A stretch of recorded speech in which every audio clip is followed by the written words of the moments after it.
नमस्कार। आज अपनी वीडियो में बात करने वाले हैं चाइना की। चाइना हॉट न्यूज़ में रहा है। वो चाहे चाइना का अमेरिका के साथ वॉर हो, हमारा इंडिया चाइना का जो बॉर्डर इशू रहा हो, या फिर कोरोना की बात हो कि ये वायरस चाइना से आया ये वो, लेकिन आज हम उसकी बात नहीं कर रहे हैं। हम बात कर रहे हैं चाइना की स्ट्रेटेजी की। चाइना जो एक दुनिया का सुपर पावर बनने की दिशा में जो जा रहा है ना, वो चाइना कैसे बना है। बहुत सारी स्ट्रेटेजीज रही होंगी, उसमें से एक स्ट्रेटेजी की हम बात करने वाले हैं। वो है अपनी करेंसी की वैल्यू को डाउन करके रखना। जिससे इंडिया में हम बोलते हैं कि रुपये की वैल्यू कितनी है, तो हम फॉरेन एक्सचेंज रेट में बात करते हैं। आज की डेट में अगर बात करें तो हम कहेंगे कि $1 73 रुपये के बराबर है। सो $1 इज इक्वल टू 73 रुपीज। वैसे ही चाइना का अपना करेंसी होगा। चाइनीज करेंसी का नाम है युआन। और आज की डेट में अगर युआन का रेट देखा जाए तो $1 इक्वल टू अराउंड 8 युआन है। अब ये फॉरेन एक्सचेंज रेट जो है वो सुपर पावर बनने में कैसे मदद कर रहा है। ठीक, अब ये चाइना की स्ट्रेटेजी का एक पार्ट है। तो पहले समझ रहे हैं कि चाइना ने ये फॉरेन एक्सचेंज रेट को कैसे मैनिपुलेट करके रखा हुआ है और किस तरह से इस स्ट्रेटेजी के थ्रू वो सुपर पावर बनने की दिशा में आगे बढ़ रहा है। तो पहले समझते हैं कि एक्सचेंज रेट होता क्या है। अब ये जो एक्सचेंज रेट है वो है किसी भी करेंसी का दूसरी करेंसी के अवेज में क्या मूल्य है वो। तो अगर हम कहते हैं कि रुपये का वैल्यू, तो डॉलर के मुकाबले रुपया कितना वैल्यूएबल है, वैसे ही डॉलर के मुकाबले चाइनीज करेंसी कितना वैल्यूएबल है, उसको हम सिंपल लैंग्वेज में फॉरेन एक्सचेंज रेट कहते हैं। इंडिया का फॉरेन एक्सचेंज रेट मार्केट में डिसाइड होता है, गवर्नमेंट डिसाइड नहीं करती। इसीलिए हर रोज हमारा जो रुपये डॉलर रेट है वो बदलता रहता है। चाइना में वो नहीं है। चाइना में उनकी करेंसी का जो रेट है, युआन वर्सेस डॉलर का जो रेट है, वो चाइनीज गवर्नमेंट डिसाइड करती है। और सिर्फ डिसाइड ही नहीं करती, उसको मैनिपुलेट भी करती है। और मैनिपुलेट क्यों करती है? क्योंकि वो मैनिपुलेट करके वो बहुत बड़ा फायदा ले रहे हैं। आज की अगर बात करें तो पूरी दुनिया में करीब करीब $9 ट्रिलियन है। मतलब $9 ट्रिलियन मार्केट में घूम रहे हैं। इसमें से $3.5 ट्रिलियन तो सिर्फ चाइना के पास पड़े हुए हैं। इंडिया की बात करें तो हमारे पास भी करीब करीब $500 बिलियन है। बट जितने डॉलर हमारे हैं क्योंकि उससे कई गुना ज्यादा चाइना के पास है। या फिर दूसरे शब्दों में कहें तो चाइना के पास है उससे 10% डॉलर हमारे पास है। और सवाल ये होता है कि चाइना इतने सारे डॉलर लाता कहाँ से, और जो डॉलर लाके वो करता क्या है। तो पहले एक्सचेंज रेट के मैकेनिज्म को समझते हैं। समझने के लिए हम एक सिंपल उदाहरण लेंगे।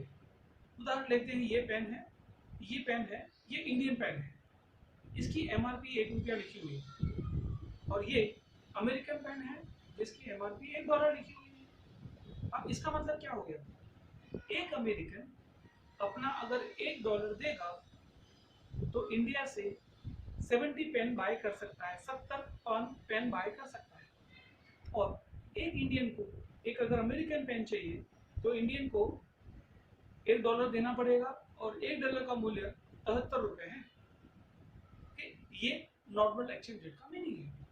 इंडिया में ये रेट मार्केट डिसाइड करता है, चाइना में चाइनीज गवर्नमेंट डिसाइड करती है। एक बार हम ये मान लें कि इंडिया में भी ये रेट इंडियन गवर्नमेंट डिसाइड करें, और अगर ये डिसाइड करें कि $1 आज से ₹100 का है। अब क्या होगा? एक अमेरिकन पहले $1 से इंडिया से 73 पेन बाय करता था क्योंकि 73 का रेट था। अब पेन की एमआरपी तो उतनी ही है, लेकिन रुपये की वैल्यू कम हो गई है।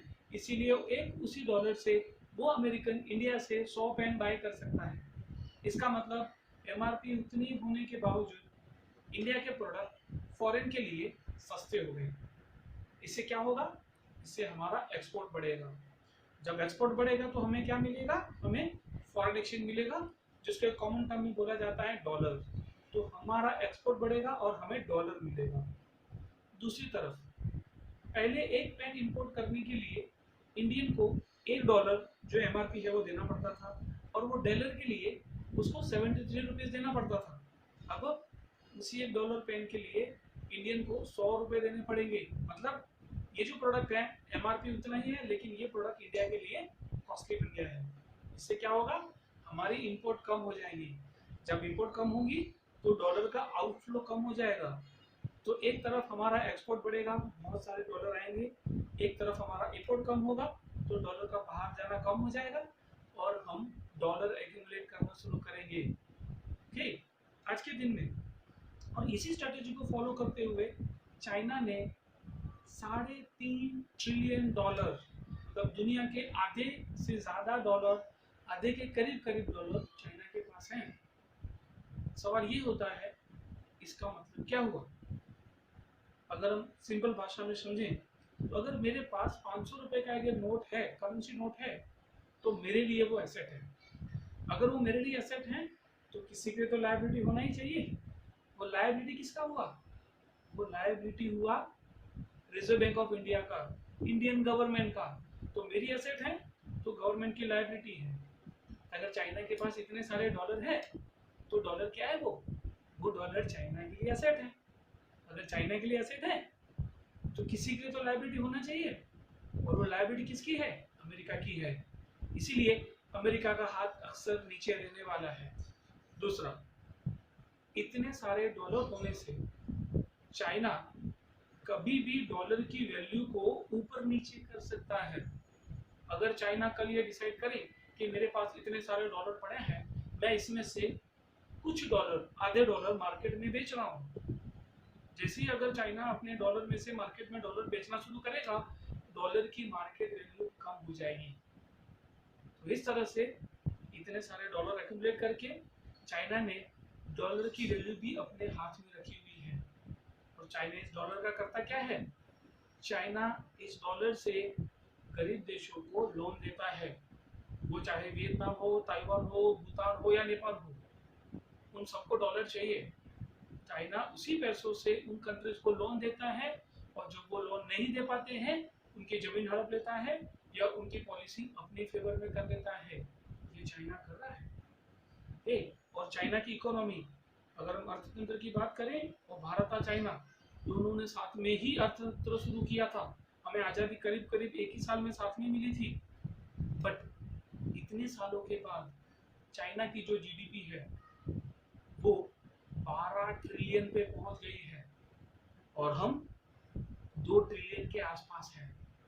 मतलब चाइना हमसे कहीं आगे जा चुका है, और आगे जाने के लिए उसने यही रास्ता अपनाया है। अपनी करेंसी की वैल्यू डीवैल्यू करो, एक्सपोर्ट बढ़ाओ और ग्लोबल वैल्यू एक्यूमुलेट करो। तो मैं समझ रहा हूँ कि आपको फॉरेन एक्सचेंज वैल्यू का मतलब समझ में आ गया होगा, और चाइना किस तरह से ये वैल्यू यूज कर रहा है, किस तरह से ये स्ट्रेटेजी बना रहा है, और कहाँ तक इसमें कामयाब हो चुका है, ये भी आप समझ पाए होंगे। धन्यवाद।